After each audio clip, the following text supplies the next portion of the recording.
সে খায়েশ পূর্ণ হতে দেব। আপনি এতক্ষণ কি শুনলেন? আপনার কান কোথায় ছিল?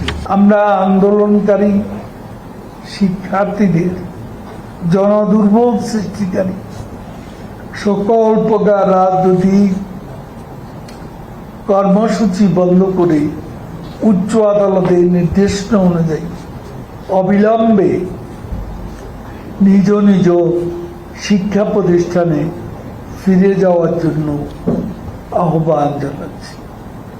সর্বোচ্চ আদালতের বিচারিক কার্যক্রম পুরোপুরি সমাপ্তি না হওয়া পর্যন্ত সকল পক্ষকে ধৈর্য ধারণ করতে হবে।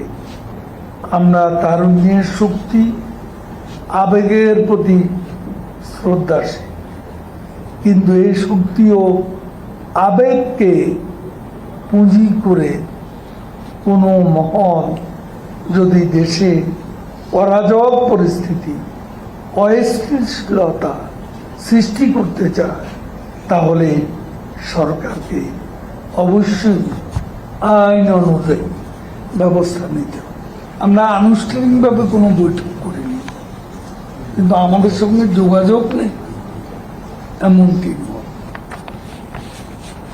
শিক্ষকদের ব্যাপারটা ওটা থেকে আলাদা বিষয়, সেটাও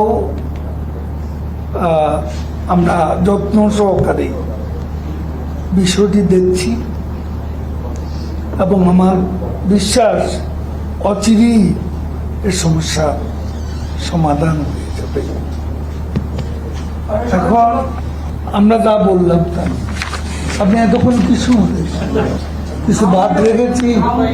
আমরা পরিষ্কার বলেছি, রাজনীতি এই আন্দোলনকে যদি কেউ রাজনীতির ফাঁদে ফেলতে চায় সেটা আমরা রাজনৈতিকভাবে মোকাবেলা। এখানে কি আনক্লিয়ার আছে? আপনার কান কোথায় ছিল? এ কথা কেন বললেন? This is sub judice. এখন আগামী 4 সপ্তাহ পর্যন্ত আপনি তো আদালতের আদেশের এই ধারায় চলতে হবে। এখানে আমরা আদালতের আদেশ মেনে নেওয়ার জন্য